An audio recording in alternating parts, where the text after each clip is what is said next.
का ये वो शहर तो नहीं। बहुत बहुत शुक्रिया सर, धन्यवाद। नेक्स्ट। ठीक, थैंक यू।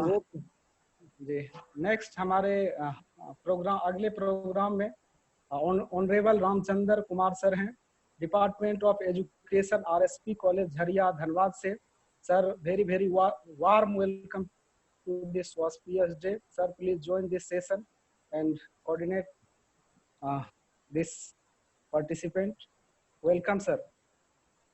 Thank you. मेरी आवाज जा रही है ना? ऑनरेबल, हाँ, यस सर, ऑनरेबल रामचंद्र जुड़ चुके हैं। हाँ सर, आपको सबसे पहले बहुत बहुत धन्यवाद आमंत्रित करने के लिए। वेलकम जी। गंगा के उस पार समस्तीपुर, ऐतिहासिक बिहार राज्य में अवस्थित, हम लोग कह सकते हैं किसान आंदोलन की स्थली समस्तीपुर के पावन स्थल से संचालित हो रहे इस कार्यक्रम, इस ई गोष्ठी के सभी संचालनकर्ता देवियों एवं सज्जनों को झारखंड से नमस्कार। और झारखंड से जोहार भी, जोहार इसलिए क्योंकि ये बिरसा मुंडा की तपोभूमि है और मानव पर्यावरण संबंधों या मानवता और प्रकृति के संबंधों की जो समरसता है, उस समरसता के प्रतीक के रूप में पूरे भारत में जाना जाने वाला स्थल है। तो इसलिए मैं झारखंड से समस्तीपुर को नमन करता हूं, प्रणाम करता हूं। और इस ई गोष्ठी में सम्मिलित जितने भी हमारे मुख्य वक्तागण, डॉक्टर फैज साहब, डॉक्टर तनवीर यूनुस साहब और जितने भी विद्वत जन हैं, उन सभी लोगों को मैं नमस्कार करता हूं। जो प्रतिभागी हैं, विद्यार्थी हैं, रिसर्च स्कॉलर हैं, उन सभी लोगों को भी मैं नमस्कार करता हूं। और साथ ही साथ इस कार्यक्रम के आयोजन के लिए सब लोगों को बधाई भी देता हूं। मैं इस कार्यक्रम में बेसिकली आमंत्रित हुआ हूं इस विषय पे बोलने के लिए कि कोविड-19 के समय विद्यार्थियों के व्यवहार पर क्या प्रभाव पड़ा है। ये आग्रह थी ऑर्गेनाइजर्स की कि मैं students behaviour in the time of कोविड-19 विषय पर मैं बोलूं। मैं बड़े ध्यान से एमडी फैज अहमद साहब को सुन रहा था।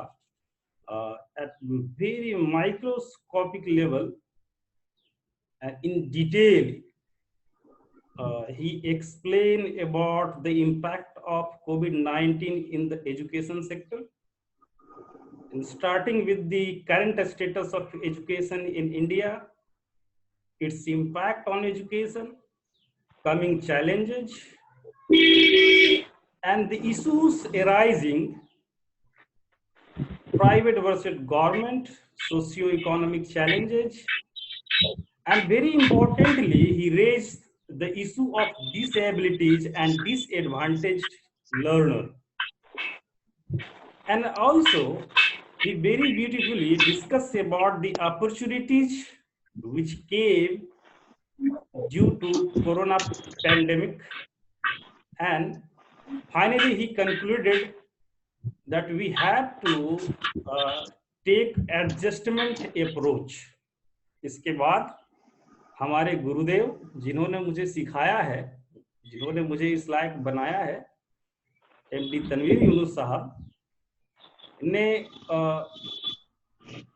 कोरोना पेंडेमिक के समय शिक्षकों का जो कार्य निष्पादन है, उसके संदर्भ में बड़ी विस्तार से चर्चा की कि उनकी चुनौतियां क्या है, उसके क्या समाधान हो सकते हैं। और अंत में उन्होंने एक बड़ी बात कही कि टीचर ना कभी रुका है, झुका है, ना कभी रुका है। और वास्तव में शिक्षण अधिगम की प्रक्रिया में शिक्षक से बड़ा केंद्रीय स्थान किसी की नहीं होती। बहरहाल मुझे इस विषय पे बोलने के लिए आमंत्रित किया गया है कि कोविड-19 के समय में छात्रों के व्यवहार किस प्रकार के हैं, क्या चुनौतियां इनके सामने हैं और क्या समाधान होना चाहिए। देखिए, बात जब हम लोग व्यवहार की करते हैं, मानव व्यवहार की बात जब हम करते हैं, तो थोड़ा सा ऐतिहासिक मैं यहाँ पर होना चाहूंगा कि हमारी जो शिक्षा प्रणाली की जो यात्रा है वो सोक्रेटिक्स मेथड से लेकर के साइबर लर्निंग तक पहुंची है, और ये एकाएक संपन्न नहीं हुआ है। प्राग ऐतिहासिक काल में कभी गुफाओं में रहने वाला मानव आज जो हम साइबर लर्निंग की बात कर रहे हैं उसके बारे में बिल्कुल नहीं जानता था, अनौपचारिक चीजें थी। शिक्षा का माध्यम जो है वो इस तरह का नहीं था, और उस समय से फिर हम जब देखते हैं कि हम बीज का पालतूकरण करना सीखते हैं, पशुओं का पालतूकरण करना सीखते हैं, कृषि क्रांति होती है, भाप का इंजन का आविष्कार होता है, औद्योगिक क्रांति होती है, कंप्यूटर का आविष्कार होता है और सूचना प्रौद्योगिकी की क्रांति होती है, इंटरनेट आता है और डिजिटल क्रांति होती है। और आज हम इस दौर में हैं जहां पर डिजिटल नॉलेज, डिजिटल सोसाइटी और मल्टीमीडिया सैचुरेटेड सोसाइटी की बात कर रहे हैं। तो ये एक बड़ी लंबी यात्रा है, और समाज जैसे जैसे परिवर्तित हुआ है वैसे वैसे शिक्षण अधिगम की जो व्यवस्था है, शिक्षण अधिगम की जो प्रणाली है, शिक्षण के जो उद्देश्य हैं, शिक्षकों की भूमिका हो, छात्रों या फिर जो अधिगम करता है उसके व्यवहार हो, विषय वस्तु का चयन हो, विषय वस्तु का आयोजन हो, विषय वस्तु का निष्पादन हो विभिन्न विधियों से, चाहे वो डेमोन्स्ट्रेशन विधि हो, चाहे इंडक्टिव डिडक्टिव विधि हो, या फिर छात्रों के उपलब्धि का मूल्यांकन हो, या फिर संपूर्ण शिक्षा व्यवस्था के लिए एक व्यापक नीति का निर्माण हो। इन सभी में हम देखते हैं कि समय के साथ जैसे जैसे समाज परिवर्तित हुआ है वैसे वैसे शिक्षा की जो व्यवस्था है, इसकी जो प्रणाली है और इसका जो कार्य तंत्र है, यह परिवर्तित हुआ है। आज जो हम कोरोना पेंडेमिक के समय एजुकेशन की चर्चा कर रहे हैं, online, basically online teaching and learning की, देखिए ये ऐसा नहीं है कि कोरोना के कारण एकाएक उत्पन्न हो गया, एकाएक डेवलप हो गया, ऐसा नहीं है। देखिए, इसके पीछे मैं 3 कारणों को जिम्मेवार मानता हूं। पहला यह कि ऑनलाइन शिक्षा हमारी समाज की क्रमिक प्रगति का एक परिणाम है। यह सही है कि कोरोना संकट के काल में यह एकाएक उभरा है, एक सडन लैंडिंग आप कह सकते हैं, इमरजेंसी लैंडिंग कह सकते हैं आप।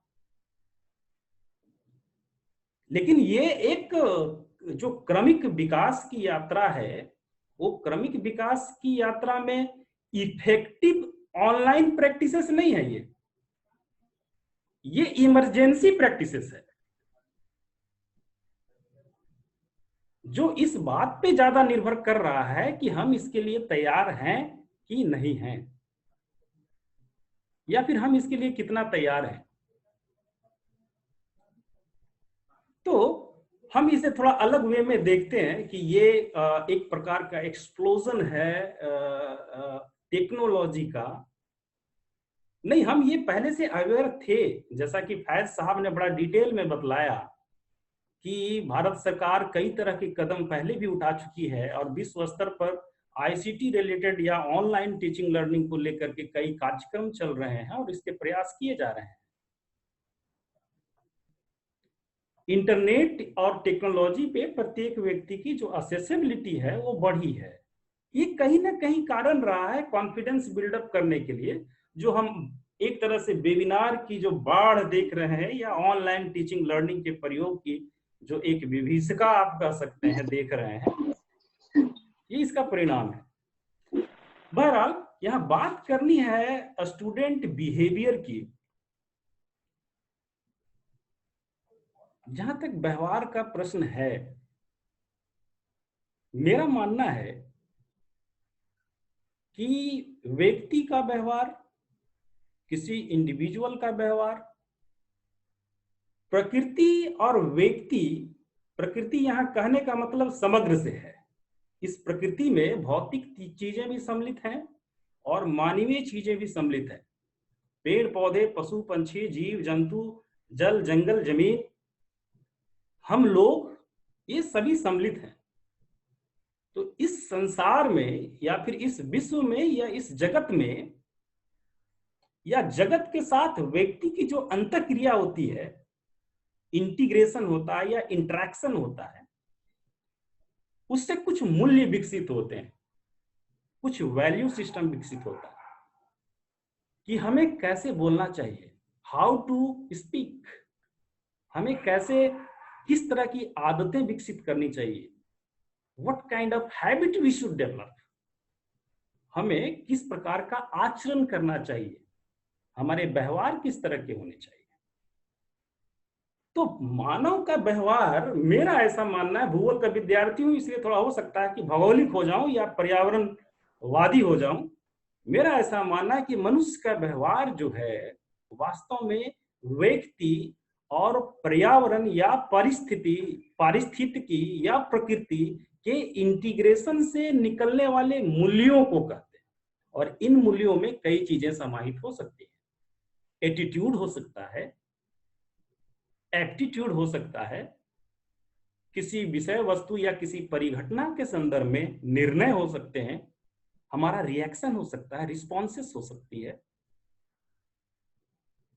तो हम यह देखते हैं कि वास्तव में मानव का जो व्यवहार है, इसके पीछे दो ही चीजें रिस्पॉन्सिबल होती है। हम लोग हमेशा बीएड के ग्रोथ एंड डेवलपमेंट थ्योरी में हम लोगों ने पढ़ा है, बिहेवियरल थ्योरी, कॉग्निटिव थ्योरी, जेबी वाटसन का, थ्रोनडाइक का, बीएफ स्किनर का, हॉल का, इवान पैवलोव का, ये टेबुला रासा का जो कंसेप्ट है या ब्लैक बॉक्स थ्योरी है जो हम एजुकेशनल साइकोलॉजी में पढ़ते हैं बिहेवियरल अप्रोच के तहत, उसी तरह से कॉग्निटिव थ्योरी में हम वर्थेमियर का, कोफ्फा का, टॉलमेन का या कोटलेविन्स का जो फील्ड थ्योरी है, इसकी हम लोग चर्चा करते हैं।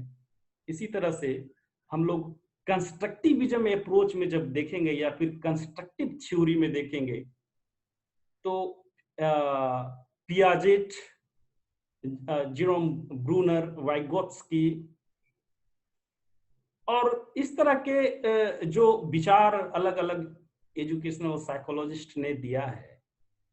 तो यहाँ एक लंबी ट्रेंड है, एक लंबी श्रृंखला है मानव व्यवहारों के अध्ययन का शिक्षा मनोविज्ञान में, विशेष करके वो व्यवहारवादी है, संज्ञानवादी है और संरचनावादी। इसको तीन अलग अलग खंडों में हम लोग बांट करके देखते हैं। और जो शिक्षा के जो विद्यार्थी हैं और जो टीचर हैं वो जानते हैं इन सब चीजों को। तो मैं ये कह रहा था कि व्यवहार वास्तव में कंक्लूडिंग रूप में हम देखें तो दो चीजों का परिणाम होता है, एक तो हेरिडिटी और दूसरा इन्वायरमेंट। जेनेटिक रूप से कुछ चीजें हम अर्जित करके आते हैं माता पिता, फिर माता पिता के माता पिता से, और कुछ अपनी आसपास की जो परिस्थितियां हैं, पर्यावरण है, उस पर्यावरण से हम समझते हैं, उस पर्यावरण से हम सीखते हैं।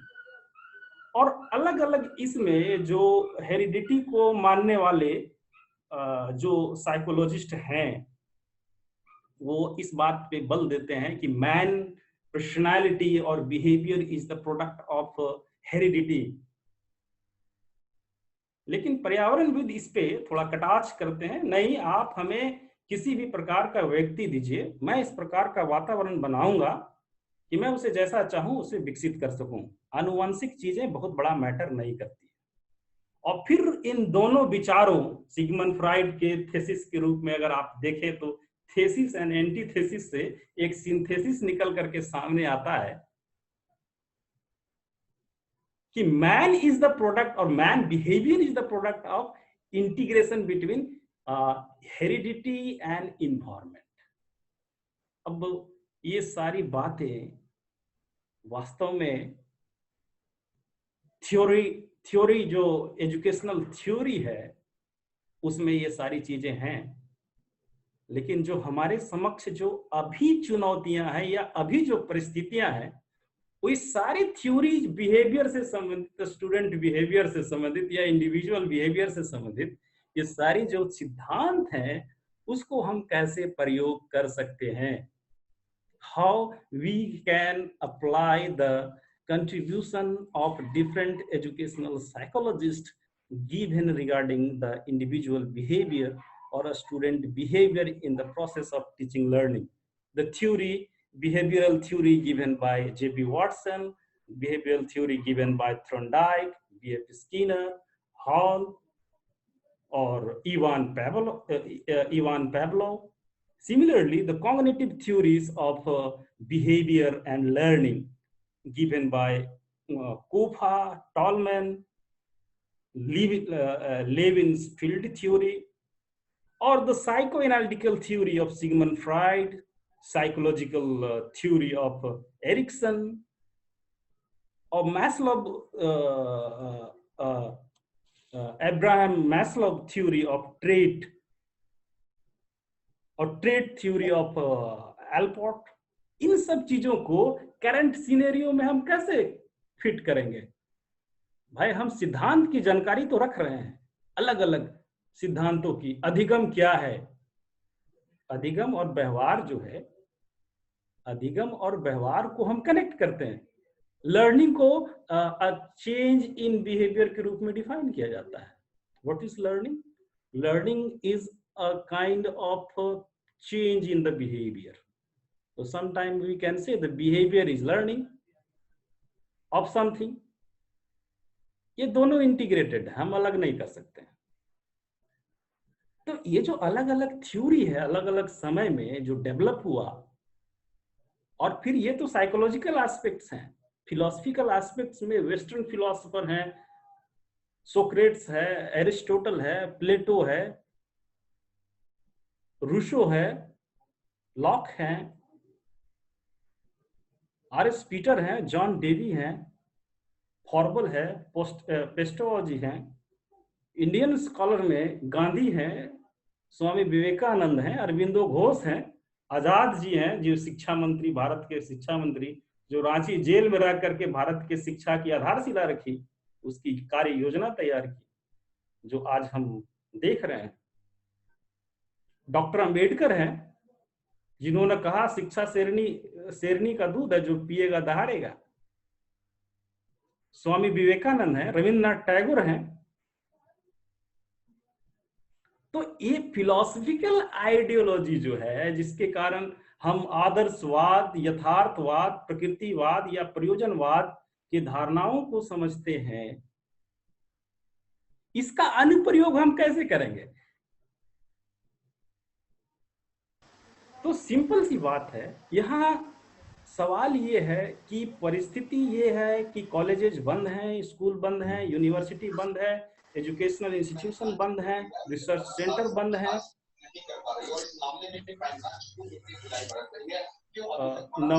नवनीत कुमार जी से मेरा आग्रह है कि अपना ऑडियो ऑफ करें, तभी मैं अपना स्पीच को आगे कर पाऊंगा, नहीं तो इस तरह से दिक्कत होगी। मैं ये कह रहा था कि हमें अलग अलग पृष्ठभूमि है, साइकोलॉजिकल और फिलोसफिकल, तो इसको हम प्रैक्टिस में कैसे लाएंगे? अभी जो बंद पड़ा हुआ है एक तरह से हर प्रकार का इंस्टीट्यूशन, चाहे विद्यालय स्तर का हो, चाहे वो कॉलेज स्तर का हो या यूनिवर्सिटी स्तर का हो, या इससे भी ऊपर रिसर्च सेंटर जो बंद हैं, वहां पर जो टीचिंग लर्निंग का प्रोसेस चल रहा है वहां पर स्टूडेंट की क्या रिस्पॉन्स है। वास्तव में मैं यहाँ ये कहना चाहूंगा, what is the response of a student towards online learning in the time of कोविड-19, क्योंकि विकल्प तो एक ही है हमारे पास, ऑनलाइन लर्निंग, टीचिंग लर्निंग के अलावा दूसरा कोई विकल्प नहीं है और सारे काम इसी पे करने हैं। तो जेबी वाटसन के थ्योरी को आप कैसे अप्लाई करेंगे, टेबुला रासा ब्लैक बॉक्स थ्योरी, या फिर लेविन्स का फील्ड थ्योरी, या इंटेलिजेंस टेस्टिंग का कैसे अप्लाई करेंगे, ये तो बड़ा महत्वपूर्ण विषय है। हालांकि हम इसे एक अवसर के रूप में मान रहे हैं। तो मेरा ये कहना है कि छात्रों के जो व्यवहार हैं, वास्तव में ऑनलाइन लर्निंग के संदर्भ में हम जो कक्षाएं ले रहे हैं उसमें छात्रों के व्यवहार से यहाँ संबंध है कि उनका रिस्पांस कैसा है, उनके समक्ष चुनौतियां क्या हैं, या जो रिस्पांस आ रहा है ऐसा रिस्पांस क्यों आ रहा है, कैसे समाधान कर सकते हैं। सवाल क्या होगा, सवाल ये होगा कि वास्तव में स्टूडेंट ऑनलाइन कक्षा चाहते हैं कि नहीं चाहते, या फिर वो ऑफलाइन मोड में ही कक्षा चाहते हैं, या दोनों मोड में चाहते हैं। और इससे पहले यह देखना होगा कि टेक्नोलॉजी से वो अवेयर हैं कि नहीं है, कितना परसेंट अवेयर है, 100% अवेयर है, 40% अवेयर है, 60% अवेयर है। और अवेयर हैं तो वो टेक्नोलॉजी में किन सब चीजों पे इस्तेमाल कर रहे हैं, क्या व्हाट्सएप में कितना समय दे रहे हैं, फेसबुक में कितना दे रहे हैं, अदर सोशल मीडिया में कितना दे रहे हैं, लर्निंग में कितना दे रहे हैं। तब हम ये जानते हैं कि हमें यह जानना है या यह शोध करना है कि बच्चे वास्तव में किस मूड में पढ़ाई करना चाहते हैं। ये जो बाकी जो हम बातें कर रहे हैं, ऑनलाइन टीचिंग, इसमें ये समस्या है, वो सब है। वास्तव में सबसे पहला बात तो यह जानना है कि learners interest towards online teaching learning क्या है। आप स्टडी कर लीजिए, मैं पर्सनली स्टडी किया हूं बहुत छोटे स्तर पर। ऑनलाइन टीचिंग लर्निंग को लेकर के विद्यार्थियों का यह मत है कि यह कंपलसरी नहीं होना चाहिए, 100% तो कभी नहीं होना चाहिए। 30 to 40% विद्यार्थियों का ऐसा मानना है कि ऑनलाइन टीचिंग होनी चाहिए, और अधिकांश विद्यार्थी अभी भी इस पक्ष पे हैं कि ऑफलाइन टीचिंग ही सबसे अच्छा विकल्प है। दूसरा जो सबसे महत्वपूर्ण सवाल है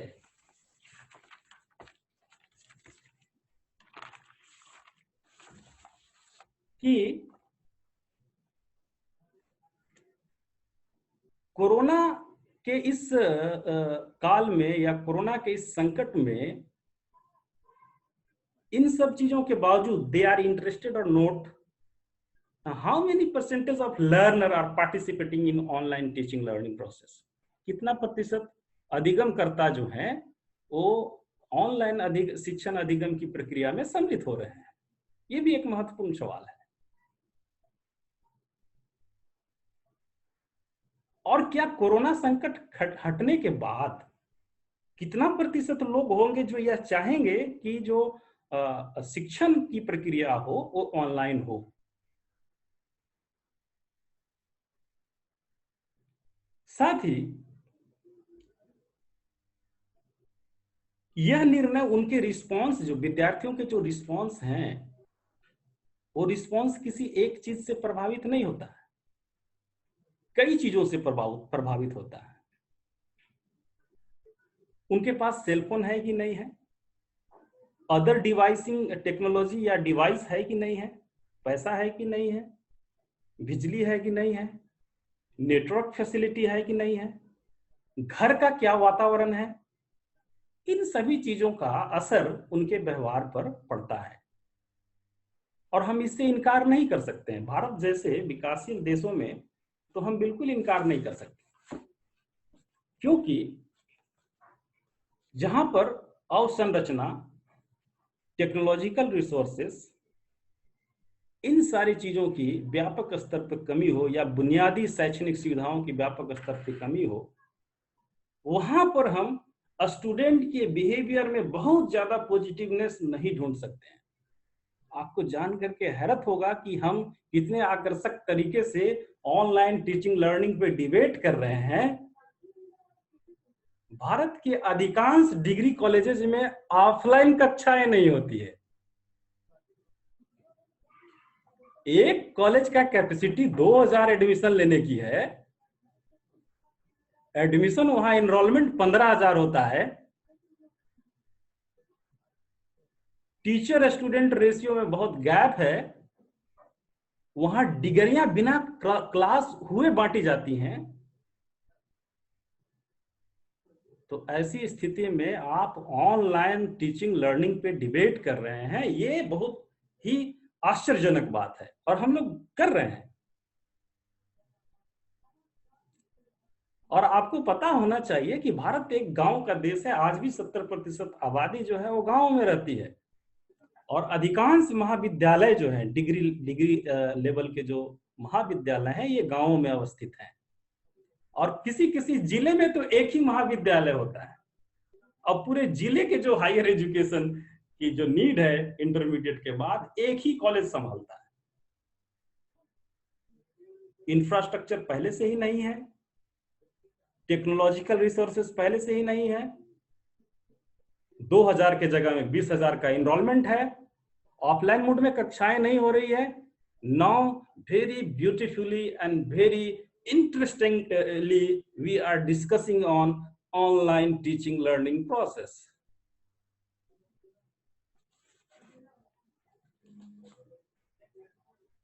अभी एक और मजेदार बात मैं बतलाता हूं कि प्राइवेट स्कूलों में लोग दावा कर रहे हैं कि हम ऑनलाइन टीचिंग प्रोवाइड कर रहे हैं। ये भी कम हास्यास्पद नहीं है, ये भी कम इंटरेस्टिंग नहीं है।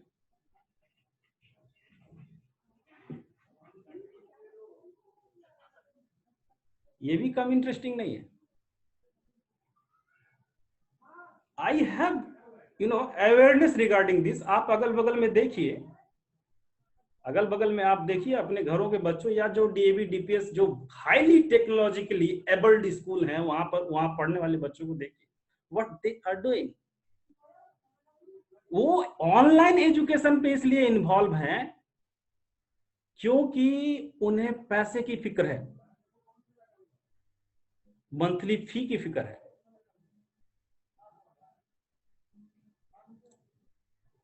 और भी एक हैरत वाली बात मैं बतलाता हूं, जैसा तनवीर साहब सर बोल रहे थे, नो पेमेंट नो वर्क। मेरे कई विद्यार्थी हैं जो प्राइवेट स्कूलों में पढ़ाते हैं, आज टीचर के रूप में काम कर रहे हैं, प्राइवेट स्कूल या प्राइवेट कॉलेज में काम कर रहे हैं, उनको लॉकडाउन के कारण पेमेंट नहीं दिया जा रहा है, उनको पेमेंट नहीं दिया जा रहा है।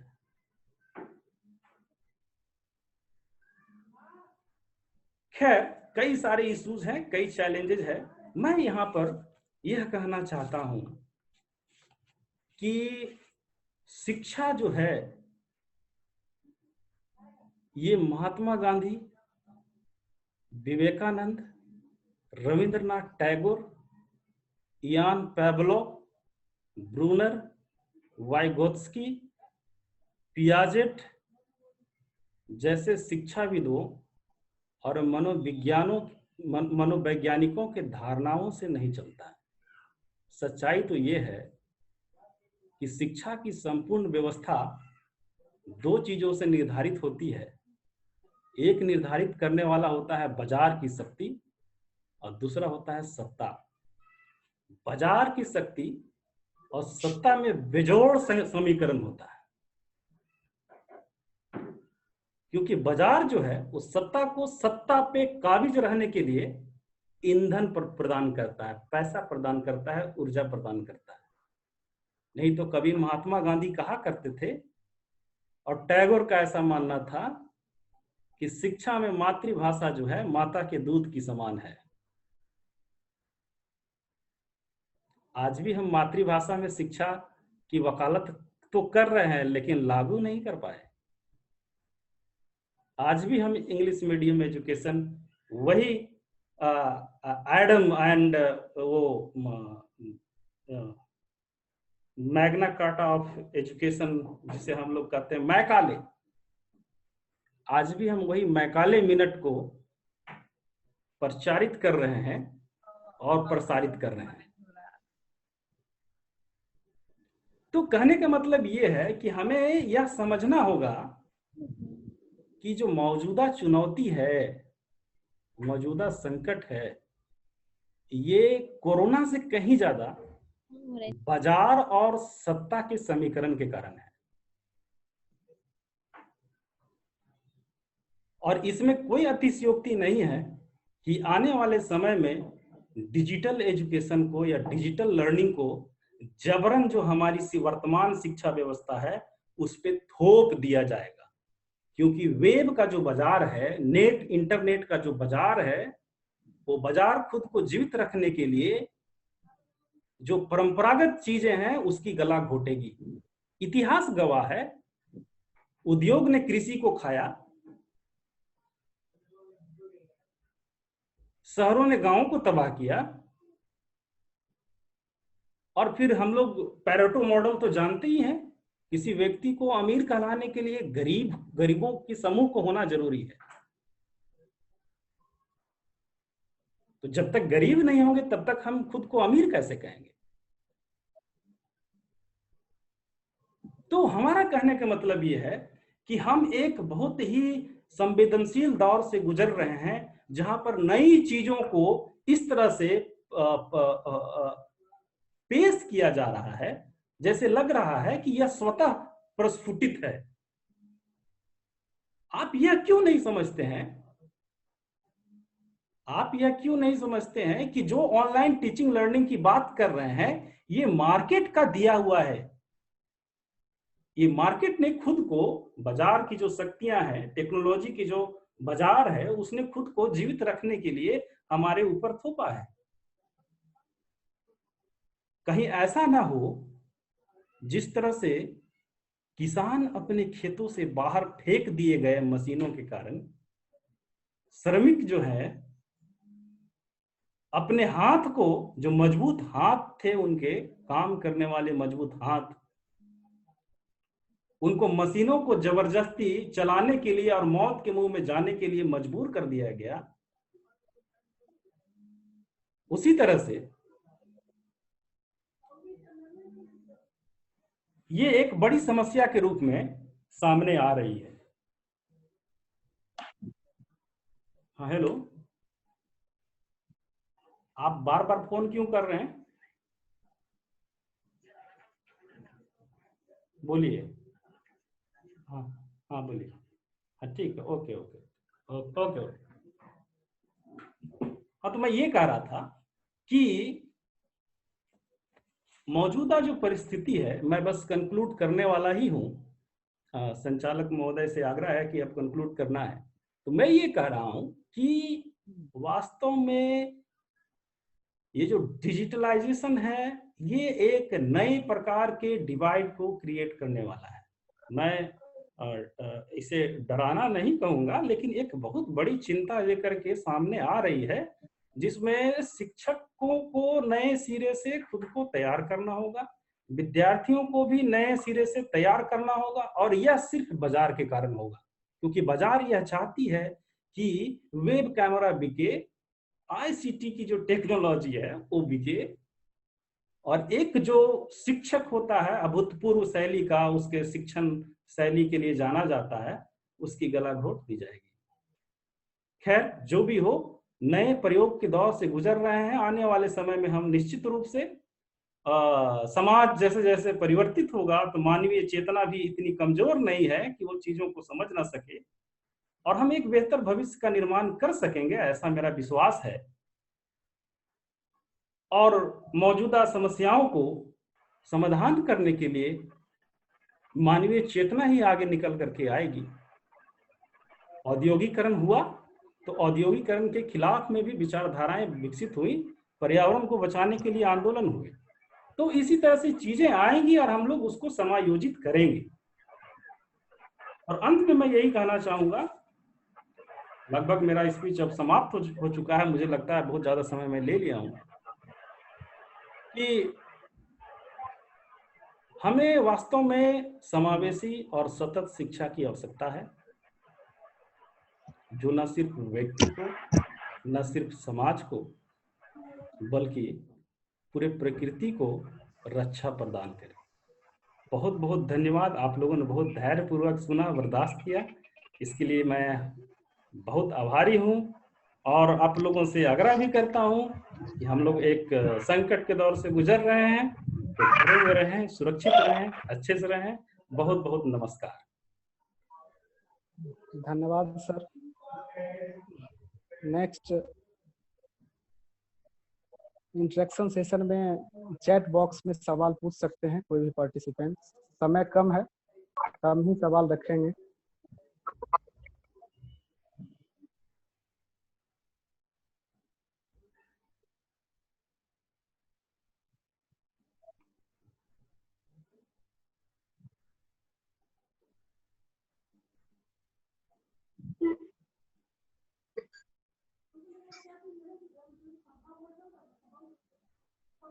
एक सवाल आया है आमिर अली इमाम साहब का, डिजिटल होना चाहिए या नहीं?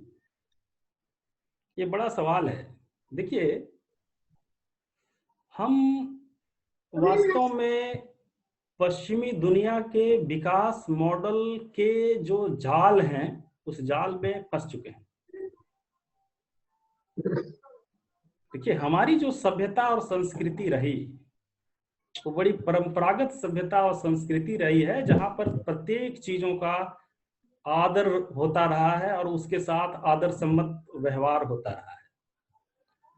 और झारखंड से जुड़े हुए हैं, बिहार कभी झारखंड का हिस्सा हुआ करता था, तो आप आदिवासी परंपरा में भी जानते होंगे कि प्रत्येक चीजों को कितना सम्मान प्राप्त है, चाहे वो नदी हो, चाहे वो पेड़ हो, चाहे वो पशु हो, चाहे वो वृक्ष हो। वास्तव में उपभोक्तावादी सभ्यता या विचारधारा की जननी जो है, ये पश्चिमी सभ्यता है। और चूंकि पश्चिमी सभ्यता डिजिटलाइजेशन की ओर तेजी से बढ़ रहा है, तो निश्चित रूप से एक देश होने के नाते और एक देश को जीवित रहने के लिए, चूंकि हम अंधानुकरण कर रहे हैं, हमारे जो विकास के प्रतिमान है वो भारतीय नहीं है, ये पश्चिमी सभ्यता आधारित प्रतिमान है। तो हम डिजिटलाइजेशन की ओर बढ़ नहीं रहे, बल्कि हम डिजिटलाइजेशन में हम घुस चुके हैं। रहा बात कि ये होना चाहिए कि नहीं होना चाहिए। देखिए, कि कहीं मैं पढ़ा था कि मशीन मानव का आविष्कार है, ऐसा नहीं होना चाहिए कि मशीन मानव को गुलाम बना ले, जो कि हम आज देख रहे हैं। तो डिजिटलाइजेशन ऑफ सोसाइटी और डिजिटलाइजेशन ऑफ एजुकेशन थोड़ा अलग अलग एस्पेक्ट्स हैं। अब ये भी हमें देखने की जरूरत है, समझने की जरूरत है कि हम किस प्रकार का विकास चाहते हैं और कितना अधिक कंफर्ट चाहते हैं। मुझे तो नहीं पता है कि किसी विद्वान ने लिखा है कि विकास का अंतिम सीमा क्या है। I have not went through the information कि विकास की अंतिम सीमा। तो यहाँ लिमिट टू ग्रोथ है ही नहीं, तो फिर हम किस स्तर तक विकास चाहेंगे?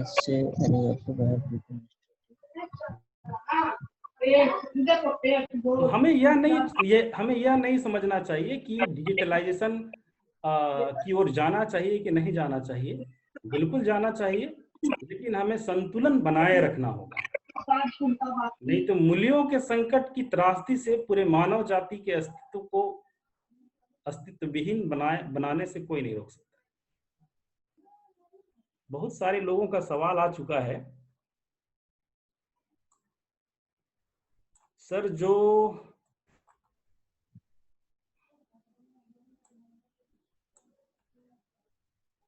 we all know about it, but the way you're delivering, you're inspiring us or anything informative.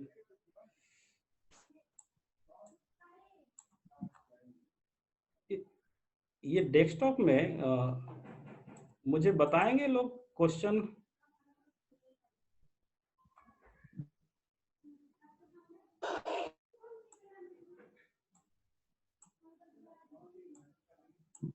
मैं वास्तव में इतने सारे कमेंट्स आ रहे हैं, I am not able to get exactly where is the question. So the administrator have, if he's seeing, then can help me to find out the question. मैं question को नहीं देख पा रहा हूं, अगर आप लोगों को दिख रहा है तो काइंडली बताइए क्या क्वेश्चन पूछा जा रहा है, because so many comments are coming regularly. और those who want to ask can ask directly, no problem. जो पूछना चाहते हैं डायरेक्टली पूछिए. सर जो टॉपर्स होते हैं स्कूल के टॉपर्स, वो डॉक्टर, इंजीनियर, कलेक्टर बनना चाहते हैं लेकिन शिक्षक नहीं बनना चाहते, क्यों सर? हाँ, ये एक विषय से हटके सवाल है, लेकिन शायद मुझे बोलना चाहिए, उत्तर जवाब देना चाहिए. ऑडियो आप लोग अपना बंद करके रखें. देखिए, हम ऐसे दौर से गुजर रहे हैं जहां पर शिक्षक अपनी महत्ता को, अहमियत को खो रहा है और समाज शिक्षकों को भूल रहा है. देखिए, मैं एक आर्टिकल पढ़ रहा था, यूनेस्को के किसी एजुकेशन डिपार्टमेंट के असिस्टेंट डायरेक्टर. उनका ये मानना था कि व्हाट इज टीचर, टीचर क्या है, शिक्षक क्या है. तो वो कहते थे कि मुझे दुनिया में जितने भी अवार्ड मिले, मुझे जितने भी पुरस्कार मिले, उन पुरस्कारों में जो सबसे बड़ा पुरस्कार था वह यह था कि जो अपने विद्यार्थियों के आंखों में सीखने की ललक को देखा. The greatest wonder or the greatest reward of my life was the wonder I saw in the eyes of the learner. तो यह समझना होगा कि एक टीचर होने का मतलब सिर्फ पढ़ाना हमारी भूमिका नहीं है. आप, ये एक बहुत बड़ा विश्वास का प्रश्न है कि एक विद्यार्थी अपनी समस्याओं को आपके पास लेकर के आता है. एक छोटा नन्हा सा बालक, छोटा बच्चा जो है, वो आपके पास आता है अपनी समस्याओं को लेकर. एक रिसर्च स्कॉलर आपके पास अपनी समस्याओं को लेकर के आता है, इस विश्वास से कि आप उसकी समस्या का समाधान करेंगे. लेकिन सच्चाई ये है कि हम खुद टीचर होने के मायने भूल रहे हैं. We are not recognizing that we are the teacher. हम अपनी समस्याओं को थोपते हैं, ये प्रॉब्लम है तो इसके कारण है, या इसके कारण है, या उसके कारण है. At least we have to understand that we belong to the teacher community. कितने टीचर हैं जो तैयार होकर के क्लासरूम में जाते हैं पढ़ाने के लिए? कितने टीचर अपने धर्म के प्रति पालन करते हैं? How many teachers are there very much accountable for his duty? कितने लोग हैं? तो सबसे बड़ी बात यह है कि हमें अपनी भूमिका को सबसे पहले रिकॉग्नाइज करना होगा. दूसरा, देखिए, शिक्षक हमेशा समाज का निर्माण करता रहा है, देश के विकास का एक प्रभावी एजेंट रहा है. और समाज जब यह महसूस करने लगे कि शिक्षक तो कुछ नहीं है, 40-45 हजार रुपया कमाने वाला एक व्यक्ति है, उससे ज्यादा तो मैं कमाता हूं, और शिक्षक भी पान की गुमटियों में दिखने लगे और शराब के ठेके में दिखने लगे, और साथ साथ में फिर जब जाम चलने लगे तो जाहिर सी बात है समाज भी जो है शिक्षकों की अहमियत को भूलेगा. और सबसे बड़ा जो दोष है कि बदलते जो समाज, जो मूल्य विहीन समाज है, समाज में मूल्य संकट एक बहुत गंभीर वैश्विक संकट के रूप में उभर करके सामने आया है, जिसने व्यक्ति की भूमिका को व्यक्तिगत तौर पर खारिज कर दिया है एक तरह से, या फिर कह सकते हैं कि बाजारवादी भूमिका जो है वो हावी हो गई है। तो आपके हम प्रश्न को इस तरह से समझ सकते हैं। उम्मीद है कि मैं जो बतलाना चाह रहा हूं वो आप समझ गए होंगे। Next, anybody else? सर बहुत बहुत धन्यवाद आपका। संपूर्ण परिवार आभारी है, कृतज्ञ है आपका। एक बार पुनः धन्यवाद। Thank you for every participant. So many comments I got from so many participants. Thanks a lot. Thank you very much for listening me and appreciating me like this. And I will never forget this valuable comments, and it will play very important role in shaping my career or my personality ahead. Thank you very much. Thank you so much, sir. एक बार पुनः धन्यवाद doctor Faiz Ahmad sir का, Mohammad Tanveer Yunus sir का और Ramchandra sir का। कल हम पुनः स्वागत करेंगे 2 रिसोर्स पर्सन, मोहम्मद सदर आलम जो कि गया से हैं और मोतिहारी से डॉक्टर BK गुप्ता सर हैं। कल का कार्यक्रम संक्षिप्त होगा क्योंकि 2 दिवसीय कार्यक्रम है। आज तो आगाज था, कल अंजाम होगा। किसी विद्वत जन ने कहा है, पीरा पाने से दिल को मेरे आराम क्या होगा, खुदा जाने इस आगाज का अंजाम क्या होगा। बहुत बहुत धन्यवाद सर। कल इसी लिंक पर 11 बजे हम सभी लोग जुड़ेंगे। कल का सेशन संक्षिप्त होगा, फीडबैक फॉर्म भी कल मिल जाएगा चैट बॉक्स में। आज के कार्यक्रम का संचालन कर रहे थे सर्वेश कुमार और तकनीकी पक्ष संभाल रहे थे मोहम्मद इनामुद्दीन सर, राजेश पंकज सर और मोहम्मद हसीब साहब। तो धन्यवाद। आज के कार्यक्रम का घोषणा नहीं करते हैं, कल पुनः 11 बजे समय से हम लोग जुड़ जाएंगे। बहुत बहुत आभार। लीव किया जाए सर।